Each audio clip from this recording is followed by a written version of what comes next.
Hello everyone, Veda with Vivek sir YouTube channel पर आप सभी लोगों का स्वागत है। मैं आपकी सत पूजा। तो जैसे कि आप लोग थंबनेल पर देख पा रहे होंगे कि आज हम लोग कुछ बायोलॉजी के ऑब्जेक्टिव टाइप के क्वेश्चन लगाएंगे जो अन्य परीक्षाएं होती हैं, व्यापम की अन्य जो परीक्षाएं होती हैं उनकी दृष्टि से बहुत ही महत्वपूर्ण है। तो चलो स्टार्ट करते हैं आज के हमारे सेशन को। तो आज का हमारा फर्स्ट क्वेश्चन है कि मानव के शरीर में पाचन का अधिकांश भाग किस अंग में संपन्न होता है। मानव के शरीर में जो भोजन का पाचन होता है तो उसका अधिकतम भाग कौन से अंग में संपन्न होता है। तो इस प्रकार से हमारा फर्स्ट क्वेश्चन है पैंक्रियास में, सेकंड है बड़ी आंत में, और थर्ड है छोटी आंत में, और फोर है आमाशय में। तो इसका जो हमारा सही आंसर हो जाएगा कि मानव के शरीर में जो पाचन का अधिकांश भाग किस अंग में संपन्न होता है। तो इसका हमारा सही आंसर हो जाएगा छोटी आंत में। कहाँ पर होता है? छोटी आंत में मानव के पाचन का अधिकांश भाग संपन्न होता है। जब भोजन ग्रास नली के माध्यम से छोटी आंत में प्रवेश करता है, छोटी आंत में ही इसका सबसे अधिक पाचन होता है। किसका? भोजन का। और भोजन के माध्यम से ही जो छोटी आंत होती है उसके माध्यम से ही भोजन का सबसे अधिक अवशोषण भी होता है। किस प्रकार से कि जो हमारी छोटी आंत है यह 3 भागों में डिवाइड होती है। कितने भागों में? 3 भागों में। इसका फर्स्ट भाग होता है ग्रहणी, जिसके बारे में हम लोग पढ़ ही चुके हैं। क्या होता है इसका फर्स्ट भाग? ग्रहणी। और इसका सेकंड भाग होता है जेजुनम। क्या? जेजुनम। और इसका थर्ड भाग होता है हीलियम। क्या होता है? हीलियम। तो जिस प्रकार से हम लोगों ने पढ़ा था, जब पाचन तंत्र के बारे में पढ़े तो उस वक्त अध्ययन किया था कि जो छोटी आंत होती है ये 3 भागों में डिवाइड होती है। इसका एक भाग होता है ग्रैडी, एक भाग होता है जेजुनम, और एक भाग होता है हीलियम। तो जो हीलियम इसका भाग होता है इसमें इस प्रकार से कुछ उंगलियों जैसी संरचना पाई जाती है। क्या पाई जाती है? इस प्रकार से इसमें कुछ उंगलियों जैसी संरचना पाई जाती है। इसी के माध्यम से ही भोजन का सबसे अधिक अवशोषण किया जाता है। तो जो छोटी आंत का जेजुनम वाला भाग होता है उसमें जेजुनम वाले भाग में कुछ उंगलियों जैसी संरचना पाई जाती है, जिसके माध्यम से ही भोजन का सर्वाधिक अवशोषण होता है। तो भोजन का सर्वाधिक पाचन भी कहाँ पर होता है? छोटी आंत में होता है। और भोजन का सबसे अधिक अवशोषण भी कहाँ पर हो रहा है? छोटी आंत में ही हो रहा है। तो क्वेश्चन इस प्रकार से भी आ सकता है कि भोजन का सबसे अधिक अवशोषण हमारे शरीर के कौन से अंग में होता है। तो कौन से अंग में होता है? छोटी आंत में होता है। और यह भोजन इसी प्रकार से इसका जो फूड पाचन है वो छोटी आंत में हो जाता है, और इसका कुछ जो अवशिष्ट भाग बच जाता है वह फिर बड़ी आंत में बचता है, बड़ी आंत में जाकर के प्रवेश करता है, और बड़ी आंत में फिर इसका पाचन किया जाता है। तो इस प्रकार से हमारा इसका सही आंसर हो जाएगा क्या? छोटी आंत। मानव के शरीर में पाचन का अधिकांश भाग किस अंग में संपन्न होता है? तो किस अंग में संपन्न होता है? छोटी आंत में जाकर के संपन्न होता है। तो इसका हमारा करेक्ट आंसर हो जाएगा छोटी आंत। आगे हम लोग देखते हैं, हमारा नेक्स्ट क्वेश्चन है कि लार में पाए जाने वाला एंजाइम कौन सा है? लार में पाए जाने वाला एंजाइम कौन सा है? तो फर्स्ट ऑप्शन है रेनिन, सेकंड है टाइलिन, और थर्ड है टेनिन, और फोर है रेजिन। तो जो लार है उसमें कौन सा एंजाइम पाया जाता है? लार में 99% क्या पाया जाता है? जल पाया जाता है। बिल्कुल, क्या पाया जाता है? जल पाया जाता है।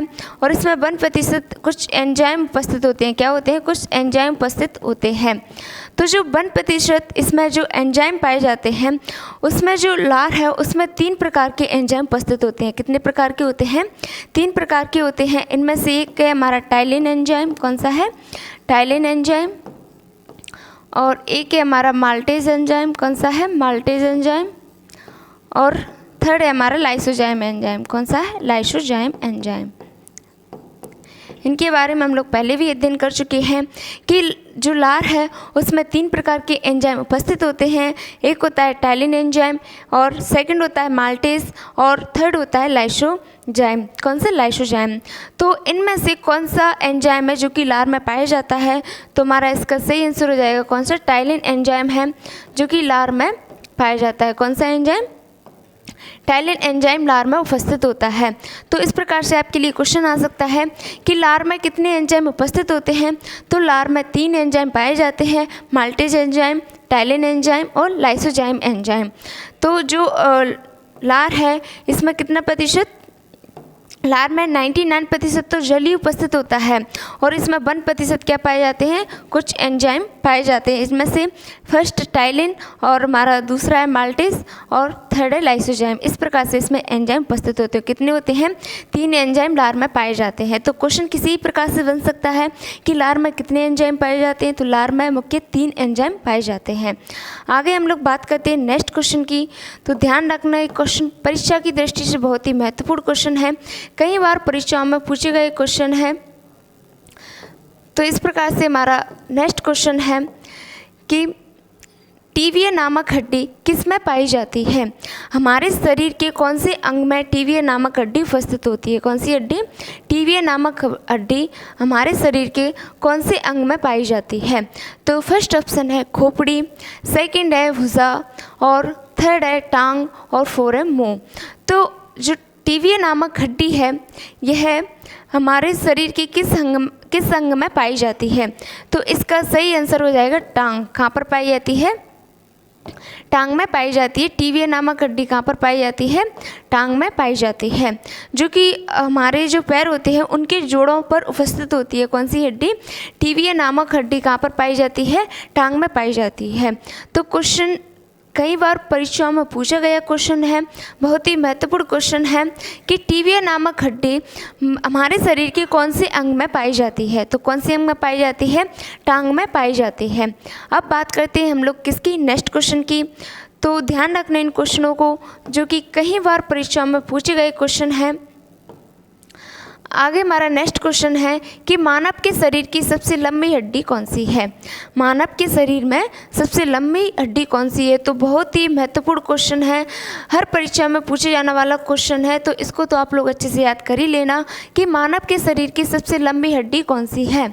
तो फर्स्ट ऑप्शन है स्टेफिस, सेकेंड है पिबुला और थर्ड है टीविया और 4 है फीमर। तो कौन सी हड्डी है जो कि मानव के शरीर की सबसे लंबी हड्डी होती है। तो इसका जो हमारा आंसर है वो हो जाएगा फीमर। अब क्वेश्चन उठता है कि फीमर हड्डी हमारे शरीर में कहाँ पाई जाती है। क्वेश्चन इस प्रकार से भी आ सकता है कि जो मानव के शरीर की सबसे लंबी हड्डी है यह मानव के शरीर के कौन से अंग में पाई जाती है। तो आप लोग इसको भी नोट कर लेना, कहाँ पर पाई जाती है, पैर में पाई जाती है। कहाँ पर पाई जाती है, पैर में उपस्थित होती है। अब क्वेश्चन इसी में से एक क्वेश्चन और बन सकता है कि मानव के शरीर की सबसे छोटी हड्डी कौन सी है। जब बड़ी हड्डी पढ़ ली है तो छोटी हड्डी का भी क्वेश्चन आ सकता है कि मानव के शरीर की सबसे छोटी हड्डी।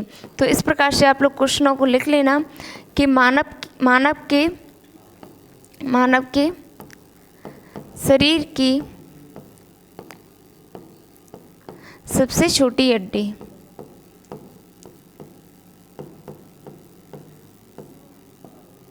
मानव के शरीर की सबसे छोटी हड्डी कौन सी है।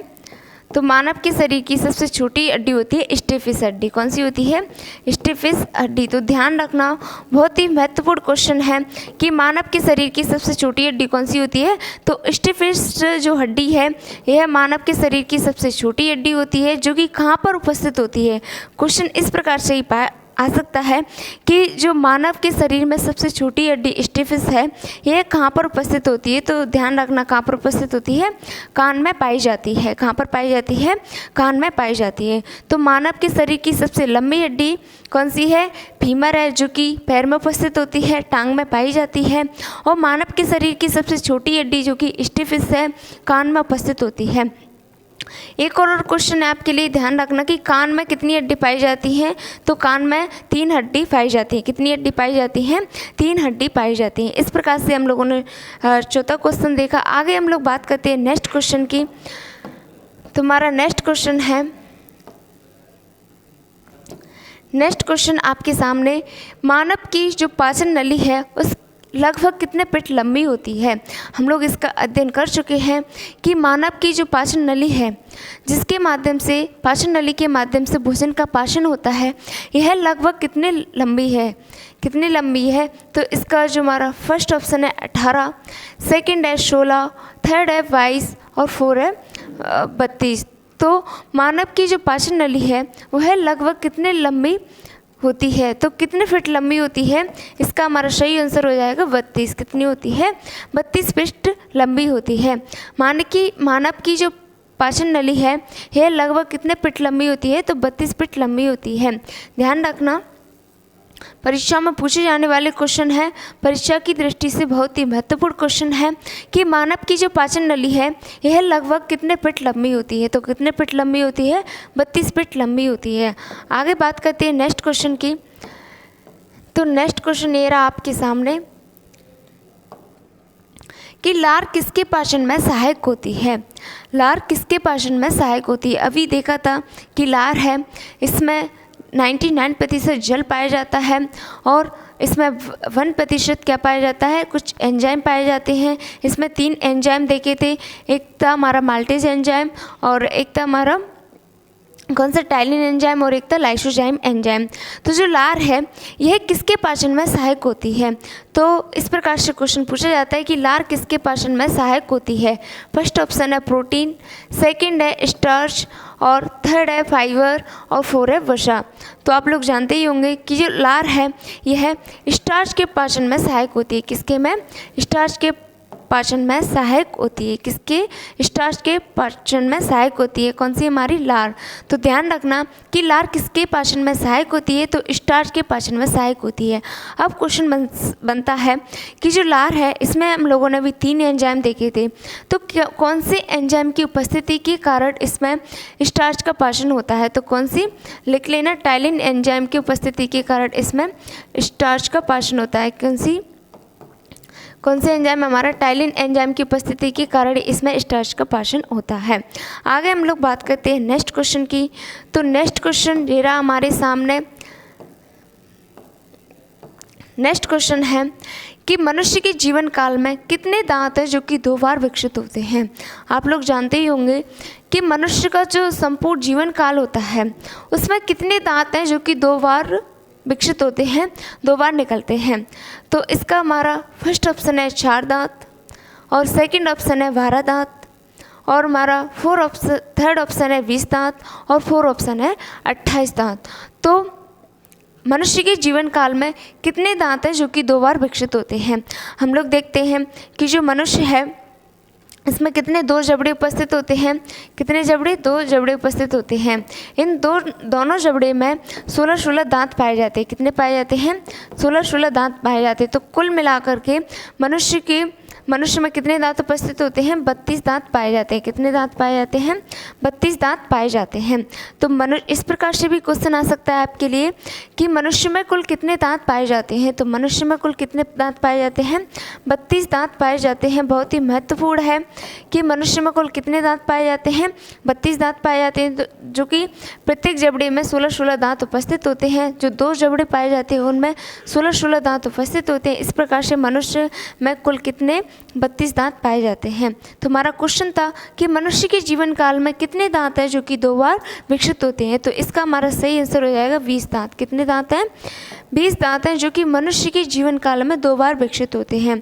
ध्यान रखना, कहीं परीक्षाओं में आपकी जो SI की परीक्षाएं होती हैं, आपकी जो MPPSC की परीक्षाएं होती हैं, अन्य जो व्यापम परीक्षाएं हैं, उनकी दृष्टि से उनके लिए बहुत ही जो इम्पोर्टेंट क्वेश्चन है हम आपके लिए कराएंगे और आपके लिए इसी प्रकार से ऑब्जेक्टिव टाइप के क्वेश्चन लाते रहेंगे।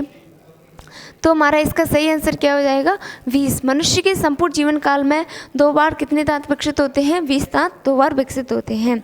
आगे हम लोग बात करते हैं नेक्स्ट क्वेश्चन की, जो कि आपके सामने एरा स्क्रीन पर, इसको पढ़िए और जल्दी से आंसर बताइए कि मानव शरीर का रक्त बैंक कहलाता है। मानव के शरीर का रक्त बैंक क्या कहलाता है, कौन सा कहलाता है। तो फिलिया, सेकंड है यकृत और थर्ड है हृदय और फोर है किडनी। तो मानव के शरीर का रक्त बैंक कहलाता है। कौन सा भाग है जो कि मानव के शरीर का रक्त बैंक कहलाता है? तो इसका हमारा सही आंसर हो जाएगा क्या? फिलिया। फिलिया है जिसे मानव के शरीर का रक्त बैंक कहा जाता है। अब बात करते हैं कि जो फिलिया है इसको आरबीसी का कब्रिस्तान भी कहा जाता है। फिलिया को क्या कहा जाता है? आरबीसी का कब्रिस्तान भी कहा जाता है।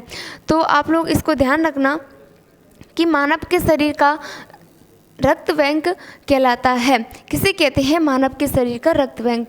रक्त बैंक तो किसे कहते हैं? फिलिया को कहते हैं। अब परीक्षा की दृष्टि से बहुत ही महत्वपूर्ण क्वेश्चन है। आपके लिए जितने भी क्वेश्चन कराए जा रहे हैं वो सभी बहुत ही महत्वपूर्ण क्वेश्चन है जो कि कई बार परीक्षाओं में पूछे भी गए हैं। तो इस प्रकार से ध्यान रखना कि मानव के शरीर का रक्त बैंक क्या कहलाता है? फिलिया को मानव के शरीर का रक्त बैंक कहते हैं। आगे आपके लिए नेक्स्ट क्वेश्चन है हमारा।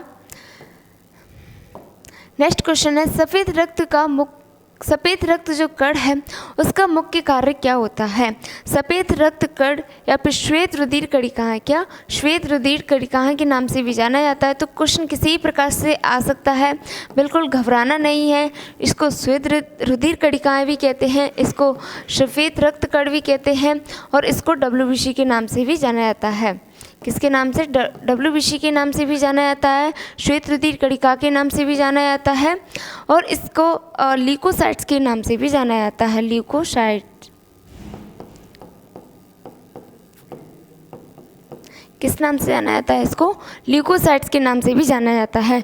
तो क्वेश्चन किसी भी प्रकार से पूछ सकते हैं वो आपसे, चाहे तो वहाँ पर डब्ल्यूबीसी लिख सकते हैं कि डब्ल्यूबीसी का मुख्य कार्य क्या होता है, या फिर वह श्वेत रुधिर कणिकाएं लिख सकते हैं कि श्वेत रुधिर कणिका का मुख्य कार्य क्या होता है, या फिर आपके लिए ल्यूकोसाइट्स भी लिखा आ सकता है कि ल्यूकोसाइट्स का प्रमुख कार्य क्या होता है, मुख्य कार्य क्या होता है। तो इस प्रकार से ऑप्शन है ऑक्सीजन ले जाना, वो कार्बन डाइऑक्साइड को ले जाना, CO2 को ले जाना, O2 ले जाना मतलब ऑक्सीजन को ले जाना, और थर्ड ऑप्शन है रोग प्रतिरोधक क्षमता धारण करना, और फोर्थ ऑप्शन है इनमें से कोई नहीं। तो जो श्वेत रक्त कण होते हैं, श्वेत रुधिर कणिकाएं होती हैं, डब्ल्यूबीसी होती हैं, ल्यूकोसाइट्स होती हैं, इनका मुख्य कार्य होता है रोग प्रतिरोधक क्षमता धारण करना। क्या होता है इनका मुख्य कार्य? रोग प्रतिरोधक क्षमता धारण करना। हमारे शरीर में जितने भी जो रोग होते हैं उनसे रक्षा करता है। क्या? डब्ल्यूबीसी जो कि रोग प्रतिरोधक अन्य जो क्षमताएं होती हैं उनको धारण करने का कार्य करता है। आगे आपके लिए क्वेश्चन इस प्रकार से पूछ सकते हैं कि जो श्वेत रुधिर कणिकाएं हैं इनका निर्माण कहाँ पर होता है? तो इनके निर्माण की बात करते हैं हम लोग। किसके निर्माण की? इनका जो निर्माण है यह है अस्थि मज्जा। कहाँ पर? अस्थि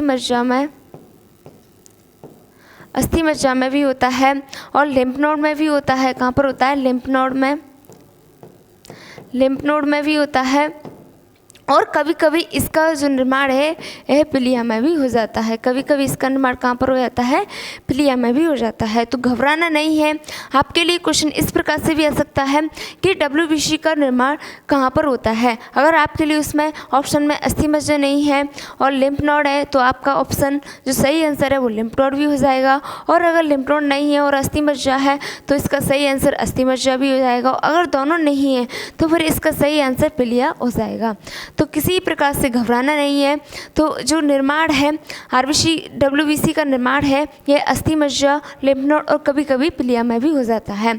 अब इसके जीवन काल, जो कि कई बार क्वेश्चन पूछा भी जाता है कि जो डब्ल्यूबीसी होती हैं इनका जीवन काल कब से कब तक होता है? क्या जीवन काल? डब्ल्यूबीसी का जीवन काल 2 से 4 दिन का होता है। ध्यान रखना, बहुत ही महत्वपूर्ण क्वेश्चन है कि जो डब्ल्यूबीसी होती हैं इनका जीवन काल कब से कब तक रहता है। तो सिर्फ जो डब्ल्यूबीसी हैं इनका जीवन काल 2 से 4 दिन का होता है। आगे बात करते हैं हम लोग कि इनकी संख्या कितनी होती है। डब्ल्यूबीसी की संख्या कितनी होती है? तो डब्ल्यूबीसी की संख्या 8 से 10 हज़ार घन मिलीमीटर होती है। कितनी होती है? 8 से 10 हज़ार घन मिलीमीटर होती है। तो ध्यान रखना कितनी होती है? 8 से 10 हज़ार घन मिलीमीटर होती है।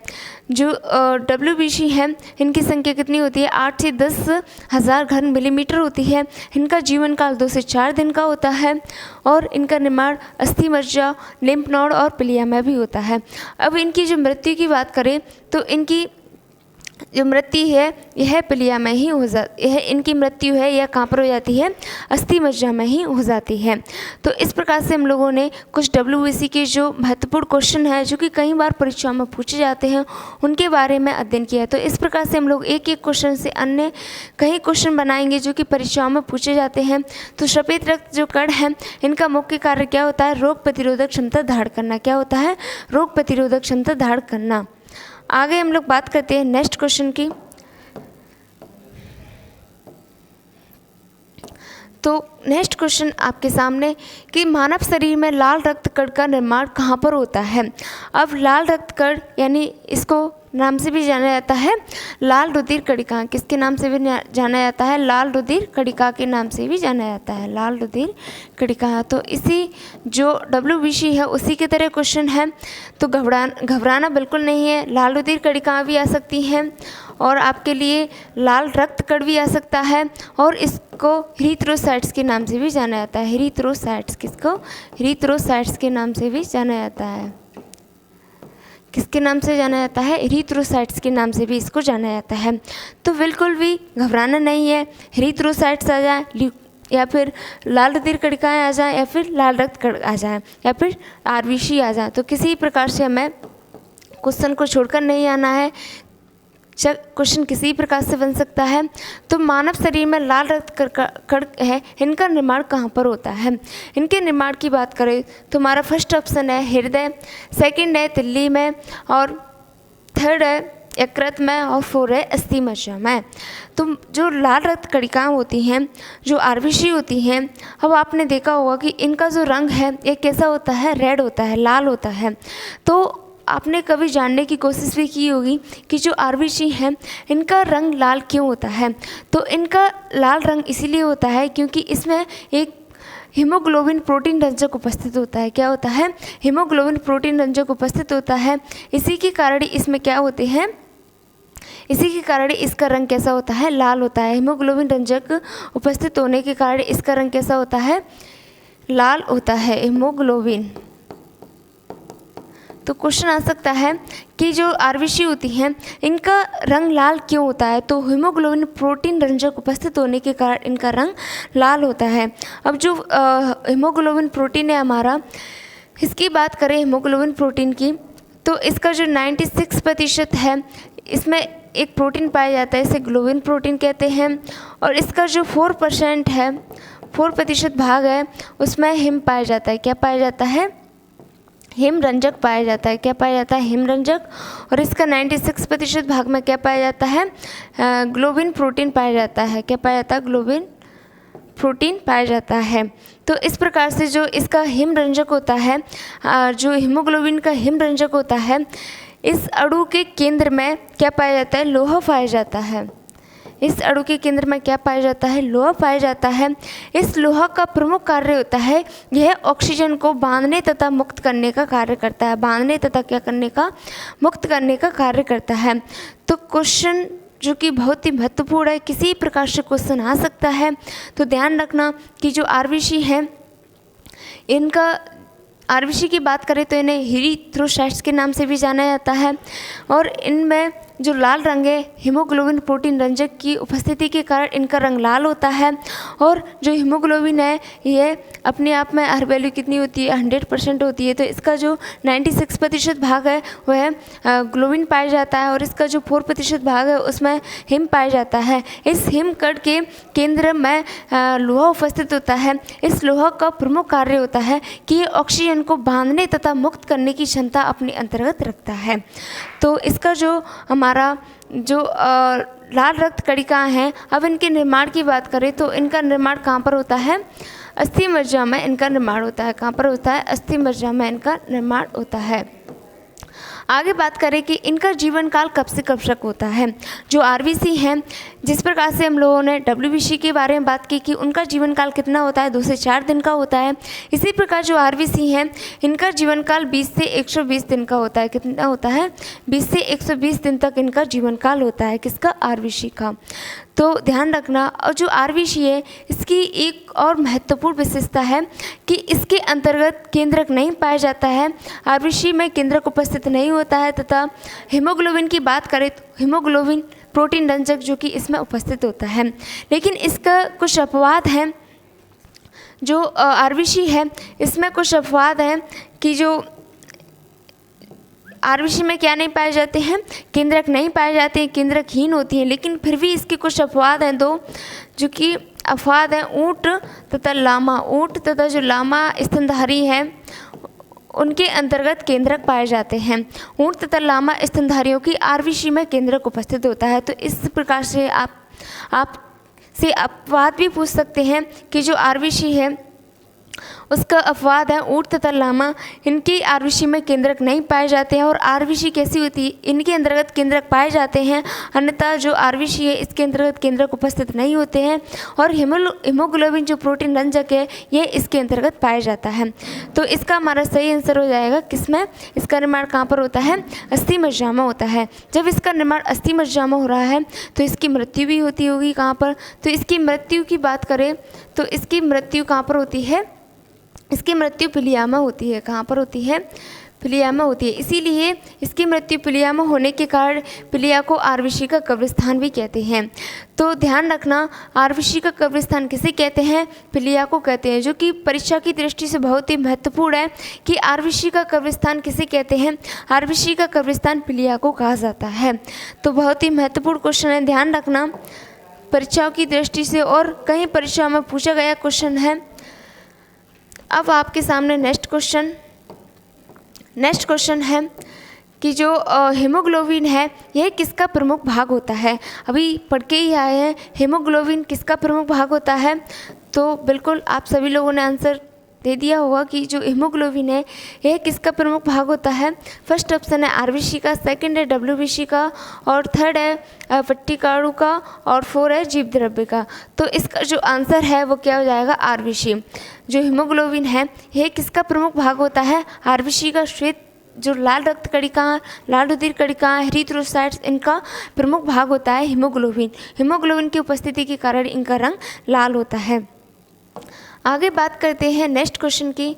तो नेक्स्ट क्वेश्चन आपके सामने, रक्त में पाई जाने वाली धातु कौन सी है? अभी पढ़ के ही आए हैं कि जो रक्त है उसमें पाई जाने वाली कौन सी धातु है। इसका फर्स्ट ऑप्शन है जिंक, सेकंड ऑप्शन है इसका कैल्शियम, और थर्ड ऑप्शन है लोहा, और 4 ऑप्शन है सोडियम। तो रक्त में पाई जाने वाली धातु कौन सी है हमारी? कौन सी धातु है? लोहा। इस लोहा के बारे में भी हम लोग पढ़ के ही आए हैं। जो कि जो हीमोग्लोबिन है इसका जो हिमकण होता है उसके अंतर्गत लोहा पाया जाता है। इस लोहा का प्रमुख कार्य होता है, इस लोहा की बात करें तो इसकी प्रमुख विशेषता होती है कि ऑक्सीजन को मुक्त करने की तथा बांधने की क्षमता रखता है। मुक्त करने की और किसकी? बांधने की क्षमता रखता है। ऑक्सीजन को O2 को मुक्त करने तथा बांधने की क्षमता रखता है।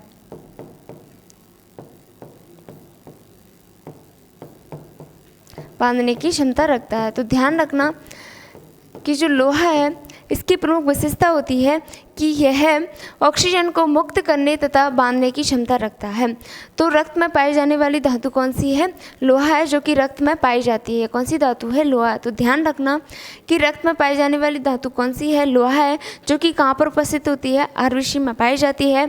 RBC के अंतर्गत हीमोग्लोबिन प्रोटीन रंजक पाया जाता है। इस हीमोग्लोबिन प्रोटीन रंजक का 96% क्या पाया जाता है? इसमें ग्लोबिन पाया जाता है, और 4% इसमें क्या पाया जाता है? हिम पाया जाता है।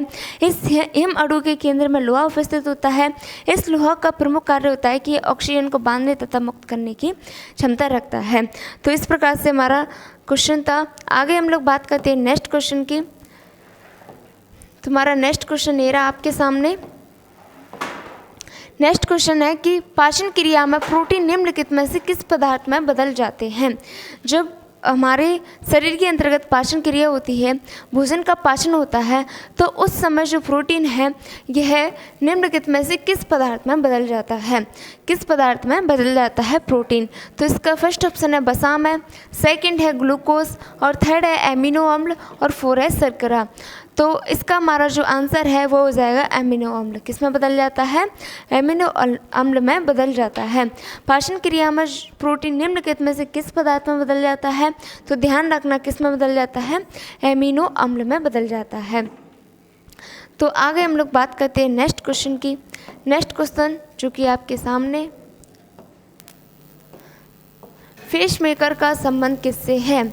पेसमेकर जिसके बारे में हम लोग बात करें कि जो पेसमेकर है यह जो हमारा हृदय होता है, जो हृदय है उसमें कितने आलिंद तथा कितने निलय उपस्थित होते हैं?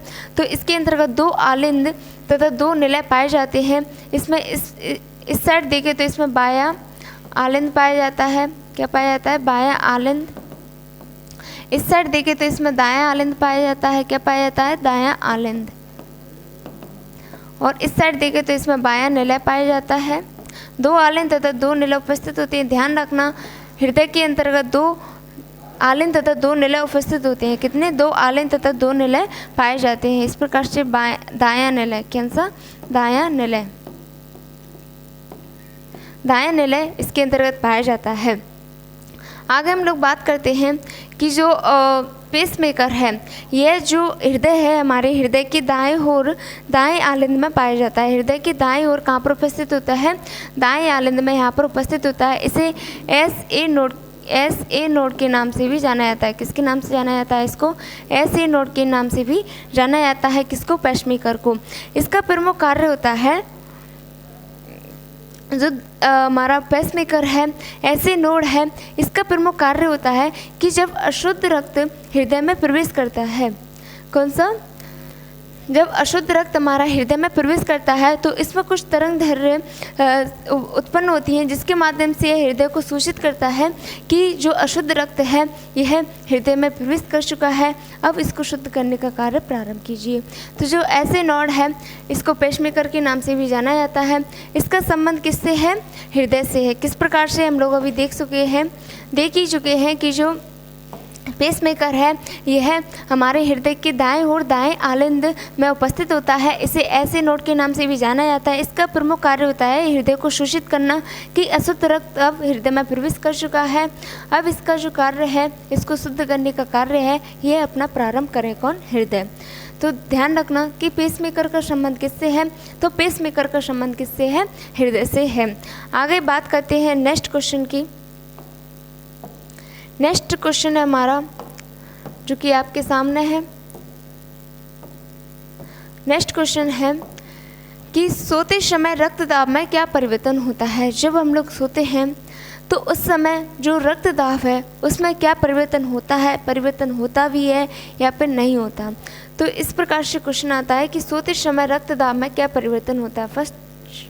फर्स्ट ऑप्शन है कि रक्तदाब बढ़ जाता है, सेकंड है रक्तदाब घट जाता है, और थर्ड है कि पहले घटता है फिर बढ़ता है, और फोर है पहले जैसा ही रहता है। तो इसकी हम लोग बात करें कि जो रक्तदाब है यह जब रक्तदाब हम लोग सोते हैं तो उस समय इसमें क्या परिवर्तन होता है? तो सोते समय रक्तदाब क्या हो जाता है? घट जाता है। तो इसका हमारा सही आंसर हो जाएगा घट जाना। और जब हम लोग दौड़ते हैं तो क्वेश्चन किसी प्रकार से पूछ सकते हैं वो कि जब हम लोग दौड़ते हैं तब रक्तदाब बढ़ता है, घटता है, या फिर समान ही रहता है, या फिर उसमें कोई भी परिवर्तन नहीं होता है? तो इसका हमारा जो जब हम लोग दौड़ते हैं तो उस समय हमारा रक्तदाब बढ़ता है। क्या होता है? रक्तदाब बढ़ता है। तो दौड़ने का आ जाए तो बढ़ता है, और अगर सोते समय आ जाए तो क्या हो जाता है? घट जाता है। आगे बात करते हैं कि रक्तदाब है, इसको मापने वाला यंत्र कौन सा है? रक्तदाब को मापने वाला यंत्र। तो कई बार परीक्षा में पूछा गया है कि रक्तदाब को मापने वाला यंत्र कौन सा है? तो ध्यान रखना स्पिग्मोमैनोमीटर। कौन सा? स्पिग्मोमैनोमीटर है। कौन सा है? स्पिग्मोमैनोमीटर है। ध्यान रखना बहुत ही महत्वपूर्ण पॉइंट है कि रक्तदाब को मापने वाला यंत्र कौन सा है, तो स्फिग्मोमैनोमीटर है, जो कि रक्तदाब को मापने वाला यंत्र है। जब हम लोग सोते हैं तो उस समय रक्तदाब में क्या परिवर्तन होता है, तो सोते समय रक्तदाब क्या हो जाता है, घट जाता है। आगे हम लोग बात करते हैं नेक्स्ट क्वेश्चन की। तो ये रहा आपके सामने नेक्स्ट क्वेश्चन। नेक्स्ट क्वेश्चन है, मनुष्य के शरीर में हृदय को एक बार धड़कने में कितना समय लगता है। मनुष्य का जो हृदय है इसको एक बार धड़कने में कितना समय लगता है।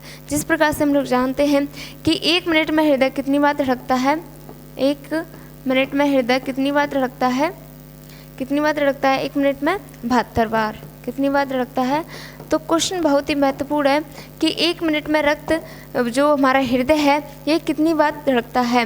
बहुत जो कि परीक्षा में कई परीक्षा में पूछा गया क्वेश्चन है, आने वाली परीक्षाओं की दृष्टि से भी बहुत महत्वपूर्ण है कि जो 1 मिनट में रक्तदाब जो 1 मिनट में हृदय है यह कितनी बार धड़कता है, तो 72 बार धड़कता है। जब 1 मिनट में 72 बार धड़कता है तो फिर एक बार धड़कने में इसको कितना समय लगता है, तो रक्तदाब को जो हमारा हृदय है इसको 1 मिनट में धड़कने में 0.8 सेकेंड लगते हैं। कितने लगते हैं, 0.8 सेकेंड लगते हैं। आगे बात करते हैं नेक्स्ट क्वेश्चन की। तो नेक्स्ट क्वेश्चन है कि प्रोटीन का पाचन कहाँ से प्रारंभ होता है। किसका, प्रोटीन का पाचन कहाँ से प्रारंभ होता है। फर्स्ट ऑप्शन है छोटी आंत से, सेकंड है मुख गुहा से, और थर्ड है ग्रासनली से, और 4 है आमाशय से। तो जो प्रोटीन है इसका पाचन कहाँ से प्रारंभ होता है, किसका, प्रोटीन का पाचन कहाँ से प्रारंभ होता है। तो इसका जो हमारा आंसर है वह इसका आंसर सही हो जाएगा। कहाँ से प्रारंभ होता है, कहाँ से प्रारंभ होता है प्रोटीन का पाचन, ग्रास नली से है प्रारंभ होता है। कहाँ से, प्रोटीन का पाचन ग्रास नली से प्रारंभ होता है। आगे नेक्स्ट क्वेश्चन है कि मानव के मस्तिष्क में जो बुद्धि का केंद्र है वह कहाँ होता है। मानव मस्तिष्क में बुद्धि का केंद्र कहाँ पर होता है। फर्स्ट ऑप्शन है सेरेब्रम में, सेकंड है सेरेबेलम में, और 4 है उपरोक्त में से कोई नहीं, और इसका 4 है मेंडुला ओब्लांगाटा।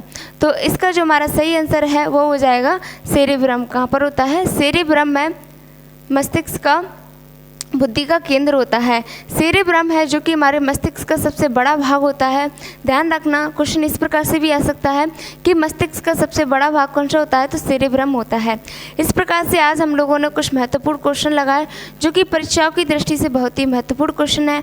इस प्रकार से हम लोग आपके लिए ऑब्जेक्टिव टाइप क्वेश्चन लाते रहेंगे। तो आज के लिए इतना ही। Veda with Vivek sir YouTube channel को लाइक, शेयर एंड सब्सक्राइब जरूर करें। Thank you so much.